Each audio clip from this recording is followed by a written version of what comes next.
خوتنا التوانسه خطيرين. شوفوا لي على بريكه اخترعوا لينا ناري ناري ناري ناري، كتجي بنينه ومقرمشه، كتقلى 5 دقائق قبل المغرب، لا غربيه لا شرقيه تونسيه، البيتزا كلشي كيصايبها وكتبقى في الاصل طليانيه. بقاو معايا باش تشوفوا الطريقه. هنا عندي البطاطا اللي سلقتها، كان معكها هنا بالفرشيطه، من بعد زدت عليها فروماج طريونغل، زدت غير وحيده كتبقى على حسب لا كونتيتي. موراها زدت عليها شويه البصله اللي شحرتها في شويه ديال الزويته، وشويه المعدنوس اللي مقطع، رشه د الملحه وشويه د الابزار.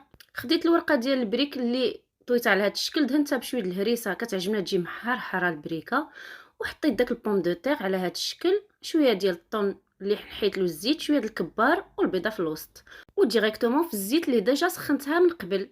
كنسودي جناب بالفورشيت، كنخليها طيب من التحت وكنقلبها على الجهه الاخرى. كاين اللي كيبغيها مروبه، كاين اللي كيبغيها طايبه مزيان.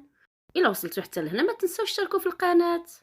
الشكل ديالهم كيجي بحال هكا، والبنه ما نعاود لكمش، وبصحه وراحه.